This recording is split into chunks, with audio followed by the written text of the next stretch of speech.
إن الحمد لله نحمده ونستعينه ونستغفره ونعوذ بالله من شرور أنفسنا ومن سيئات أعمالنا من يهده الله فلا مضل له ومن يضلل فلا هادي له وأشهد أن لا إله إلا الله وحده لا شريك له وأشهد أن محمدا عبده ورسوله يا أيها الذين آمنوا اتقوا الله حق تقاته ولا تموتن إلا وأنتم مسلمون يا أيها الناس اتقوا ربكم الذي خلقكم من نفس واحدة وخلق منها زوجها وبث منهما رجالا كثيرا ونساء واتقوا الله الذي تساءلون به والأرحام إن الله كان عليكم رقيبا يا أيها الذين آمنوا اتقوا الله وقولوا قولا سديدا يصلح لكم أعمالكم ويغفر لكم ذنوبكم ومن يطع الله ورسوله فقد فاز فوزا عظيما أما بعد فإن خير الحديث كتاب الله وخير الهدي هدي محمد صلى الله عليه وسلم وشر الأمور محدثاتها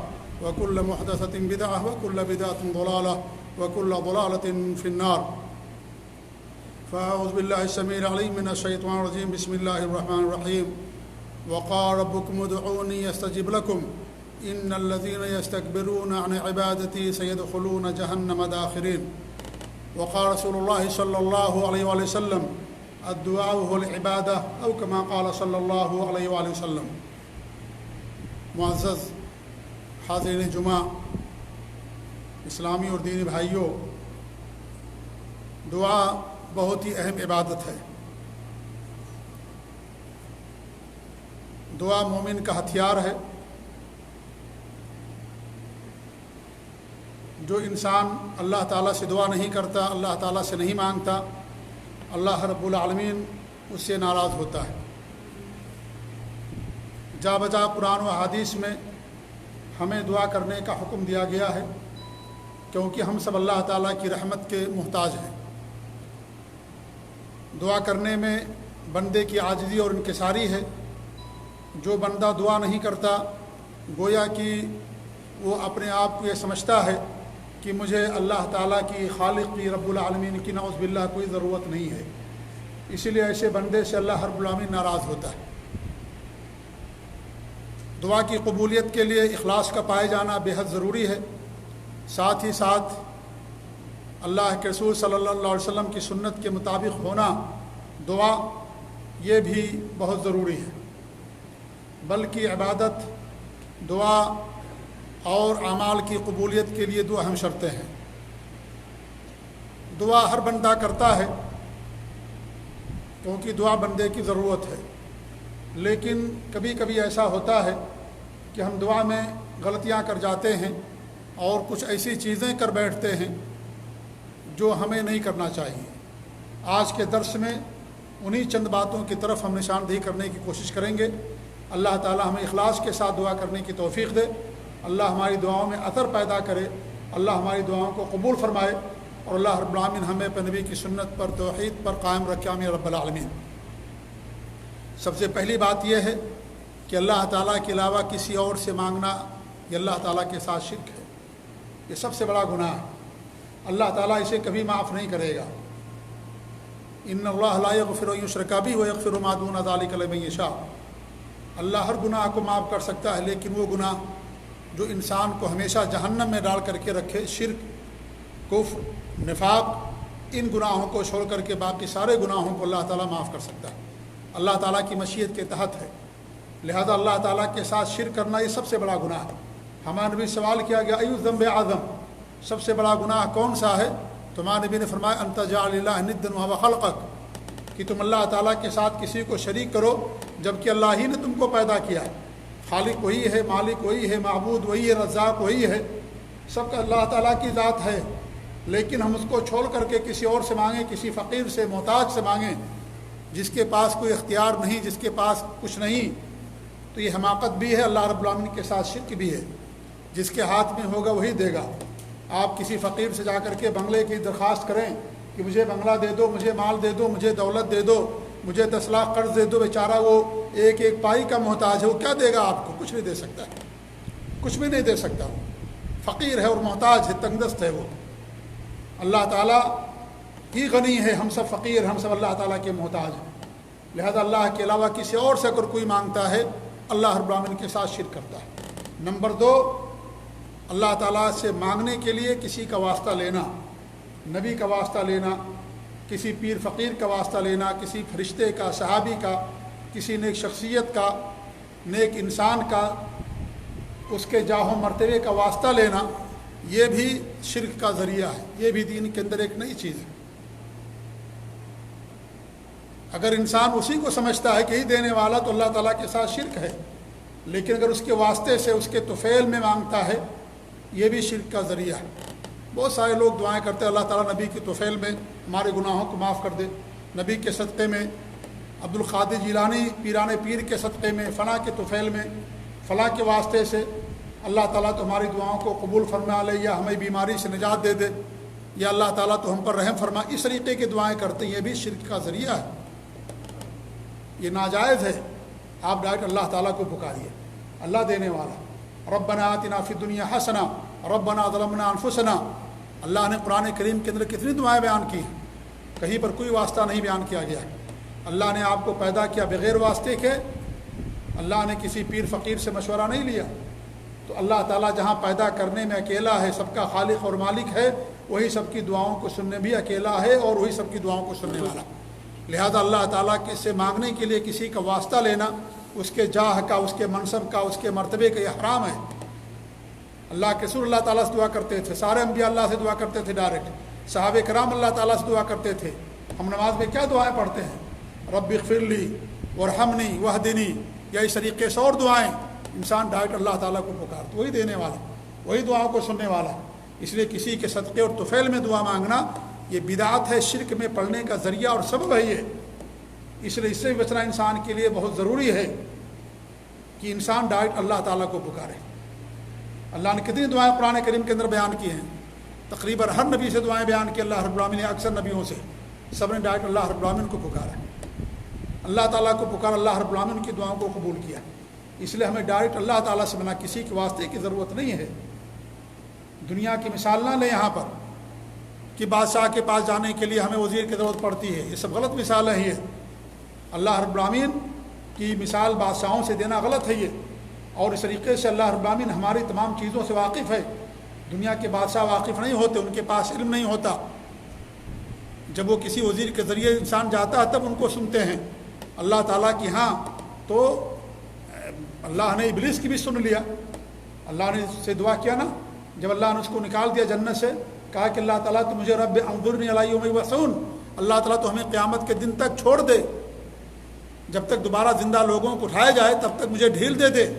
اللہ نے کہا کہ ٹھیک ہے، اللہ نے اس کو چھوڑ دیا، اس نے کس کا واسطہ لیا تھا؟ لہذا واسطہ لینا یہ حرام ہے اور ناجائز ہے، اور اس طریقے سے دعا کی غلطیوں میں سے ایک بڑی غلطی ہے جو آج کل کے بہت سارے لوگ اس کا ارتکاب کرتے ہیں۔ اس لیے اس سے بچنے کی ہمیں ضرورت، اگر ہم چاہتے ہیں کہ اللہ تعالیٰ ہماری دعاؤں کو قبول فرمائے اور ہماری دعا سنت کے اور نبی کے طریقے کے مطابق ہو، تو ہمیں اس واسطے سے بچنے کی ضرورت ہے۔ نمبر 3، موت کی دعا اور تمنا کرنا۔ کچھ ایسے ہوتے ہیں کم صبر والے، کوئی پریشانی آ گئی، کوئی مصیبت آ گئی، فقر و فاقہ آ گیا، اللہ سے موت کی تمنا کرنے لگتے ہیں، اللہ تعالیٰ تو ہمیں موت دے دے، نعوذ باللہ من ذالک۔ موت کے بعد کی سختی دنیا کی سختی سے کہیں زیادہ بڑی ہے، اس لیے کبھی انسان کو موت کی تمنا نہیں کرنا چاہیے۔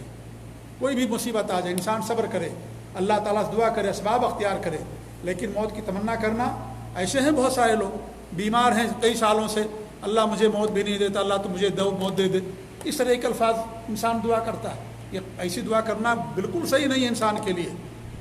اللہ تعالیٰ نے اگر آپ کے لیے شفا لکھی ہے تو شفا آپ کو ملے گی، آپ صبر کیجئے اور بعد کی زندگی کو اس سے بہتر بننے کی امید رکھیے کہ اللہ تعالیٰ آپ کو شفا دے گا اور آپ کو نیک کام کرنے کا اور موقع ملے گا۔ موت آئے گی، دروازہ بند ہو جائے گا نیک کام کرنے کا، اس لیے موت کی تمنا کبھی انسان کو نہیں کرنی چاہیے۔ ہاں یہ انسان کہہ سکتا ہے جیسا کہ ہمارے نبی نے فرمایا، اللہم احینی اذا ما کانت الحیات خیر لی، اللہ تعالیٰ جب تک میری زندگی میرے لیے بہتر ہو مجھے زندہ رکھ، وتوفنی ما کانت الوفات خیر لی، اور جب وفات میرے لیے بہتر ہو جائے تو اللہ تو مجھے وفات دے دے۔ یہ انسان دعا کرے، کیونکہ زندگی کو اللہ کی عبادت میں لگانا ہے، اللہ کی اطاعت و بندگی میں لگانا ہے، تو جب تک زندگی بہتر ہے آپ کے لیے، ہمارے لیے، اللہ تعالیٰ ہمیں زندگی میں نئے کام کرنے کی توفیق دی۔ یہ دعا کرنی چاہیے انسان کو اللہ تعالیٰ سے۔ موت کی تمنا کرنا کبھی بھی انسان کے لیے جائز نہیں ہے، صبر کے منافی ہے اور اسباب اختیار کرنے کے بھی منافی ہے۔ جی ہاں، چوتھی چیز یہ ہے کہ دنیا میں سزا کی دعا کرنا، کچھ لوگ بڑے دیندار ہوتے ہیں، ظاہر کرتے اپنے آپ کو، اور یہ دعا کرتے ہیں کہ بھائی آخرت میں تو بہت بڑا عذاب ہوگا، اس عذاب کو ہم تو برداشت نہیں کر سکتے، لہذا اللہ تعالیٰ تو دنیا جو آخرت میں عذاب دینے والا وہ عذاب ہمیں دنیا ہی کے اندر دے دے۔ یہ غلط ہے ایسا کہنا، یہ بالکل ایسا کرنا جائز نہیں ہے، ہم نہیں برداشت کر سکتے، طاقت نہیں ہمارے پاس، اس لیے یہ دعا کرنا، یہ جو ہے کہنا، یہ بالکل صحیح نہیں ہے۔ اللہ کے رسول صلی اللہ علیہ وسلم ایک آدمی کے پاس گئے، بہت زیادہ یعنی وہ لاغر اور نحیف ہو گئے تھے، جیسے چوزا نہیں ہوتا ہے مرغی کا، اس طریقے سے ایک دم کمزور اور نحیف ہو گئے۔ آپ نے ان سے پوچھا کیا بات ہے؟ کہا کہ ہمارے بھی نے پوچھا کیا تم کون سی دعا کرتے ہو اللہ تعالیٰ سے، تم اللہ سے دعا کرتے ہو، مانگتے ہو؟ انہوں نے کہا کہ ہاں۔ کہا کیسے دعا کرتے ہو؟ تو انہوں نے کہا کہ میں یہ کہتا ہوں اللہم ما کنت معاقبی بھی فی الآخرہ ففعلہ فی الدنیا، کہ اللہ تعالیٰ جو ہمیں دنیا میں سزا دے، آخرت میں سزا دینے والا ہے، وہ سزا مجھے دنیا کے اندر دے دے۔ میں یہ دعا کرتا ہوں اللہ تعالیٰ سے۔ تمہارے بھی نے کیا فرمایا؟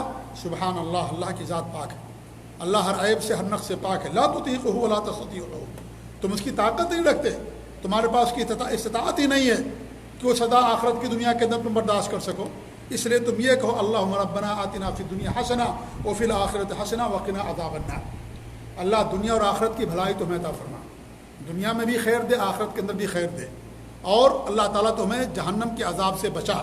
یہ انسان دعا کرے، یہ نہیں کہ آخرت کی سزا اللہ ہمیں دنیا میں دے دے، کہ دنیا کی آگ تو ہلکی ہے، آخرت کی جو ہے جہنم کی آگ دنیا سے 69 گنا زیادہ ہے، ہم دنیا کی چنگاری برداشت نہیں کر سکتے، یہاں دھوپ نہیں برداشت کر سکتے، تو وہاں کی آگ کیسے برداشت کریں گے؟ تو اس کا مطلب یہ ہو کہ انسان اپنے آپ کو یہ سمجھنے لگتا ہے کہ لگتا ہے کہ ہم جہنم ہی کے اندر جائیں گے۔ یہ کیوں انسان سمجھ رہا اپنے آپ کے بارے میں کہ ہمیں آخرت کے اندر عذاب ہی ملے گا؟ انسان اللہ تعالیٰ کی رحمت سے امید رکھے، اللہ تعالیٰ کی ذات سے امید رکھے، حسن ظن رکھے کہ اللہ تعالیٰ ہمیں آخرت کے اندر جنت دے گا، اور نیک اعمال بھی کرے، جو نیک اعمال انسان کو جنت کے اندر پہنچانے والے ہیں۔ لہذا پہلی غلطی تو یہ ہے کہ انسان اپنے آپ کے بارے میں برا گمان قائم کر لیا، اللہ کے بارے میں برا گمان کہ ہم جہنم کے اندر جائیں گے، اس لیے جہنم کی جو سزا ہمیں دنیا کے اندر دے دی جائے، اس لیے ایسا کہنا یہ کیا ہے؟ سنگین غلطی ہے، یہ انسان کو ایسا نہیں کہنا چاہیے۔ ہم یہ انسان کو اللہ تعالیٰ کی رحمت کی دعا کرنا چاہیے کہ اللہ تو دنیا میں بھی ہمیں خیر عطا فرما اور آخرت کے اندر بھی خیر دے، اور جہنم کے عذاب سے تو ہمیں محفوظ رکھ، یہ انسان کو دعا کرنا چاہیے۔ ہمارے نبی صلی اللہ علیہ وسلم دعا کرتے تھے، صحابہ کرام دعا کیا کرتے تھے؟ اللہ تعالیٰ تمہیں جنت نصیب فرما، اللہ تعالیٰ تو ہمیں جنت میں لے جانے والے اعمال کرنے کی توفیق دے، اللہ تعالیٰ تمہیں جہنم سے بچا اور ان تمام اعمال سے بچا جہنم کے اندر لے جانے کے ذریعہ اور سبب ہیں۔ ہمارے بھی دعا کرتے تھے اللہم انی اسألک الجنہ وما قرب الیہا من قول او عمل ونعوذ بک اللہم من النار وما قرب الیہا من قول او عمل، یہ دعا کرتی تھی۔ یہ دعا کرے انسان، یہ کیوں دعا کرتا ہے کہ جہنم کی جو آخرت کی سزا اللہ تعالیٰ تمہیں دنیا کے اندر دے دے؟ اس لیے اس سے انسان کو بچنے کی ضرورت ہے۔ پانچویں چیز ہے میرے بھائیوں کہ مال و اولاد پر بد دعا کرنا، یہ بھی حرام ہے شریعت کے اندر۔ آدمی اپنے پر بد دعا کرے، مال پر بد دعا کرے، اولاد پر بد دعا کرے، بیوی پر بد دعا کرے، رشتہ داروں پر بد دعا کرے، جانوروں پر بد دعا کرے، ان تمام چیزوں شریعت کے اندر منع کیا گیا ہے۔ اور بہت سارے لوگ اس کا ارتکاب کر لیتے ہیں، اس کا ارتکاب کر لیتے ہیں بہت سارے لوگ۔ کوئی مصیبت آ گئی، برداشت نہیں کر سکے، اپنے اوپر بد دعا کر لیا، اللہ مجھے اٹھا کیوں نہیں لیا، اللہ نے مجھے موت کیوں نہیں دے دی، فلاں کی موت کیوں نہیں دے دی، اولاد پر بد دعا کر دیا، بیوی پر بد دعا کر دیا، بھائیوں پر، بہنوں پر یا اور رشتہ داروں پر بد دعا کر دی۔ حرام ایسا کرنا، کبھی بھی انسان کو بد دعا نہ اپنے اوپر کرنا چاہیے نہ مال کے اوپر۔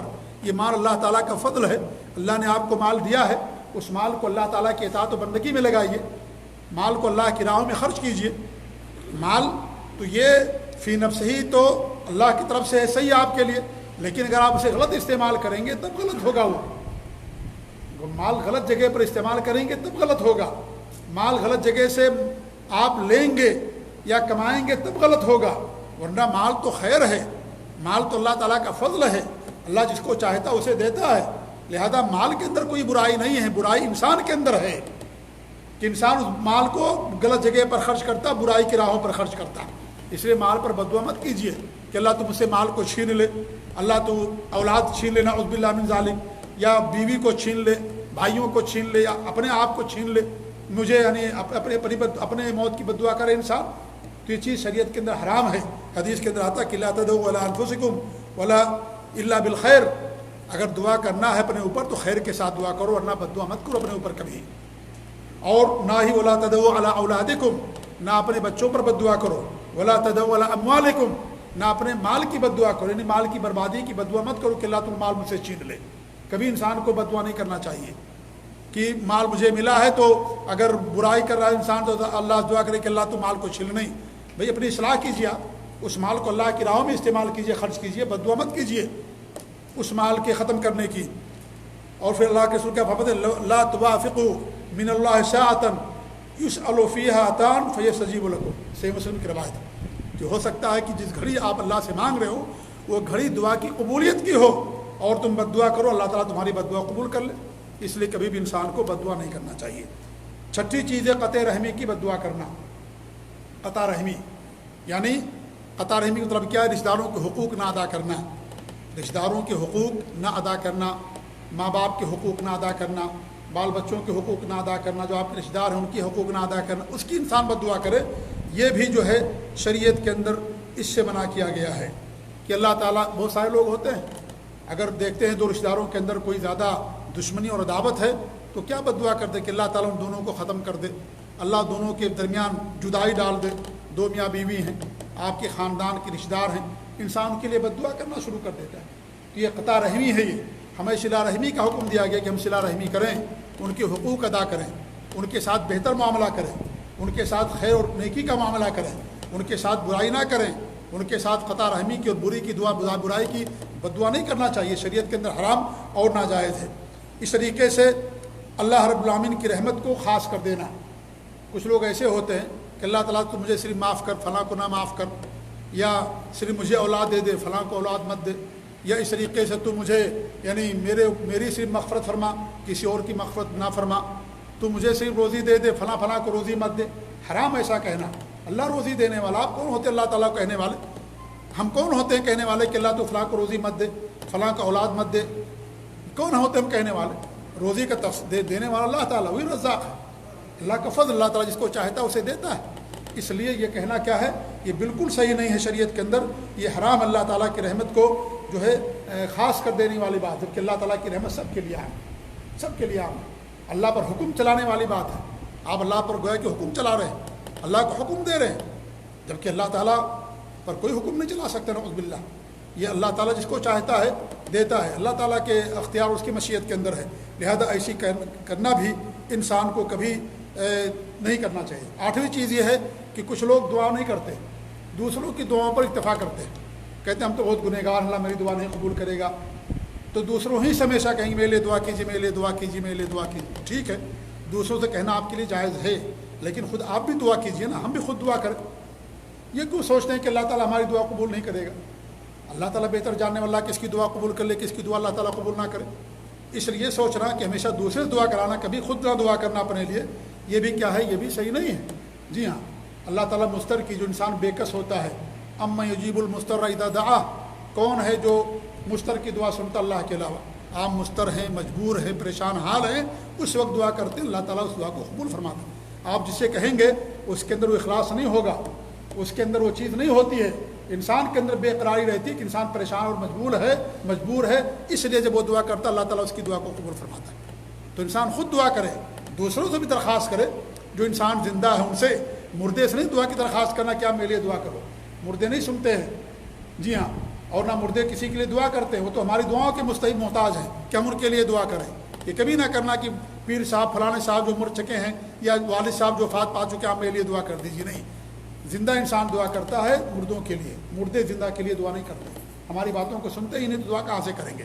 ایسا کرنا، سوچنا حرام ہے. یہ سب یہ شرک کے زمرے کے اندر ساری چیزیں آ جاتی ہیں. جی ہاں، اس لیے اس سے بچنے کی انسان کو ضرورت ہے. 9ویں چیز، نا امیدی اور یقین کی کمی. کچھ لوگ دعا کرتے ہیں، اللہ کے ذات سے نا امیدی پہلے سے رہتی ہے کہ میری دعا قبول ہی نہیں ہوگی. پہلے سے دوا کھائیں گے، نا امیدی، یہ دوا کام ہی نہیں کرے گی مجھے. ہمیشہ انسان کو پازیٹیو ہونا چاہیے، حسن ظن رکھنا چاہیے کہ اللہ تعالیٰ اس کے ذریعے سے مجھے شفا دے گا. اللہ تعالیٰ کی ذات سے کبھی انسان کو مایوس نہیں ہونا چاہیے. اللہ کی ذات سے مایوس، ان کی رحمت سے مایوس کافر لوگ ہوتے ہیں، گمراہ لوگ ہوتے ہیں. اس لیے ہمیشہ اللہ کی رحمت سے انسان کو امید رکھنا چاہیے کہ اللہ تعالیٰ ہمارے ساتھ بہتر معاملہ کر. کبھی نا امیدی نہیں ہونی چاہیے، کبھی نا امیدی نہیں ہونی چاہیے. اللہ حضرت زکریا نے دعا کی اللہ رب العالمین سے، بوڑھے ہو گئے ہیں، بہت زیادہ عمر ہو گئی ہے، ان کی بیوی بھی بانجھ ہے، اولاد پیدا کرنے کی صلاحیت نہیں، لیکن انہوں نے اللہ سے دعا کہ اللہ ان کی دعا قبول فرمائی، اللہ ان کی دعا قبول فرمایا۔ اس طریقے سے ابراہیم علیہ السلام 80 سال کے ہو کے اللہ ان کو اولاد عطا فرمایا۔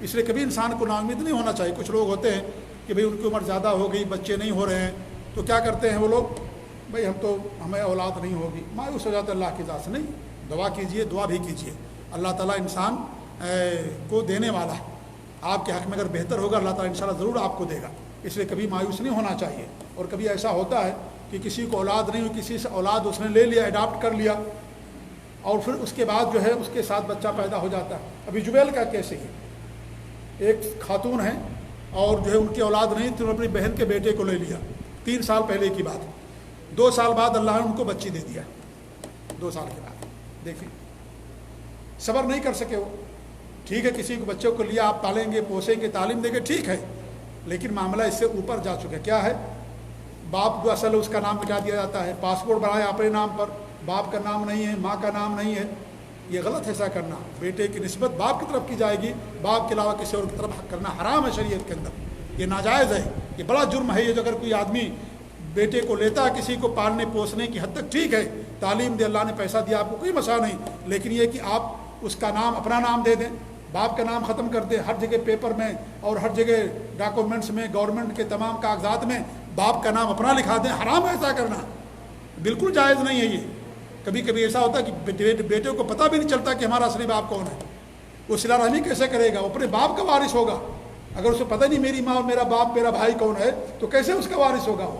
اس لیے بتانا ضروری ہے کہ بیٹے میں نے تم کو پالا پوسا، تمہارا اصلی باپ وہ ہے، تمہاری اصلی ماں وہ ہے، تمہارا خاندان وہ، تمہارے بھائی بہن وہ لوگ ہیں، یہ بتانا ضروری ہے بچے کے لیے۔ اگر نہیں بتائیں گے تو گنہگار ہوں گے، وہ وارث ہے اپنے ماں باپ کا، وہ ان کا وارث نہیں جو ان کو پالتا اور پوستا ہے، وہ زیادہ 1/3 مال کی وصیت کر سکتے، اس سے زیادہ نہیں۔ تو لیکن کیا ہوتا ہمارے یہاں سب کچھ، پورے کاغذات، پورے کارڈ، سب کچھ بدل دیا جاتا ہے، باپ کو بھلا دیا جاتا ہے، باپ کی جگہ پر فلاں آدمی کا نام آ گیا جو اصلی باپ اس کا نہیں ہے۔ ایسا کرنا حرام ہے میرے بھائیوں، بالکل جائز نہیں ہے۔ آپ کسی بچے کو گود لے سکتے ہیں صرف پالنے کی حد تک، تعلیم دینے کی حد تک، لیکن اس کے باپ کا نام ختم کر دیا قطعاً جائز نہیں، شریعت کے دل سے منع کیا گیا۔ تو کبھی انسان کو نا امید نہیں ہونا چاہیے، دعا کرتے رہنا چاہیے اللہ تعالیٰ سے، اور اللہ تعالیٰ کی ذات سے امید رکھنی چاہیے۔ یہ بہت بڑی غلطی ہے، اللہ کی قدرت کا انکار بھی اس کے اندر ہے۔ اس طریقے سے جلد بازی کرنا، انسان دعا کرتا کہتا کہ میری دعا قبول نہیں ہو رہی، میں کب سے دعا کر رہا ہوں، کب سے دعا کر رہا ہوں، میری دعا قبول نہیں ہو رہی، یہ سب کہنا صحیح نہیں ہے۔ اللہ تعالیٰ بہتر جاننے والا ہے کہ آپ کی دعا کب قبول ہو، یہ اللہ بہتر جاننے والا ہے۔ ہو سکتا ہے جو آپ مانگ رہے ہیں وہ آپ کے نقصان دہ ہو، اسے اللہ تعالیٰ آپ کو نہ دے رہا ہو، ہم نہیں جانتے، اللہ تعالیٰ کے پاس علم ہے۔ اسے اللہ کے فیصلے پر انسان کو ہمیشہ راضی رہنا چاہیے۔ ایک یہ بھی ہے کہ انسان صرف دعا کرے، سبب نہ اختیار کرے۔ آپ کہو کہ اللہ تو مجھے اولاد دے دے، شادی ہی نہ کرو، کہاں سے اولاد آئے گی؟ شادی کرو گے تب دعا کرو نا، دوا کھاؤ تب اللہ تعالیٰ شفا آپ کو دے گا۔ شادی کے بغیر جو ہے آپ اللہ سے دعا کرو کہ اللہ تعالیٰ تو مجھے اولاد دے دو، اسباب بھی انسان کو اختیار کرنا ضروری ہے۔ اس طریقے سے اللہ کے ایسے ناموں سے دعا کرنا جو اللہ کے نام نہیں حقیقت میں، یہ بھی صحیح نہیں ہے۔ اللہ کے ناموں سے، اللہ کی صفات سے اللہ تعالیٰ کو یاد کیجیے۔ اس طریقے سے مناسب ناموں کو انتخاب نہ کرنا، اللہ کے جو مناسب نام ہیں ان نام کو انسان کو انتخاب کرنا چاہیے، اس کے مطابق انسان کو دعا کرنا چاہیے۔ کیا مناسب نام؟ آپ اللہ تعالیٰ سے رزق مانگ رہے ہیں تو آپ کیا کہیں گے؟ اگر کوئی یہ کہتا ہے یا غفار، اے معاف کرنے والے تمہیں روزی دے دے، یہ کہنا صحیح نہیں ہے۔ مناسب یہ ہے کہ آپ یہ کہ یا رزاق، اے روزی دینے والے، یا وہاب، اے عطا کرنے والے تمہیں اولاد دے دے، ہمیں رزق دے دے۔ یا رزاق اغفر لی، اے روزی دینے والے تم مجھے معاف کر دے، تو یہ مناسب نہیں ہے۔ یہ رزق کا مغفرت سے مناسبت نہیں ہے۔ اس لیے انسان جو چیز اللہ تعالیٰ سے مانگے اس کے مطابق اللہ تعالیٰ کے نام کا انتخاب کرے۔ جب یہ چیز ہوتی ہے اور انسان اخلاص کے ساتھ کرتا ہے، اللہ کی ذات سے یقین رکھتا ہے، امید رکھتا ہے کہ اللہ ہماری دعاؤں قبول کرنے والا ہے، تو اللہ تعالیٰ اس کی دعاؤں قبول فرماتا ہے۔ یہ چند غلطیاں تھیں جو عام طور سے ہم لوگوں سے ہو جاتی ہیں۔ اللہ تعالیٰ سے دعا ہے کہ اللہ رب العالمین ہمیں ان غلطیوں سے محفوظ رکھے، اللہ تعالیٰ ہمیں اخلاص پیدا کرے، اللہ تعالیٰ ہمیں ہر شر فتنے سے محفوظ رکھے، آمین۔ بارک اللہ علی ولکم فی القرآن العظیم ونفعنی وإیاکم بالآیات الذکر الحکیم، انہ تعالی جواد کریم الکم الرؤوف الرحیم۔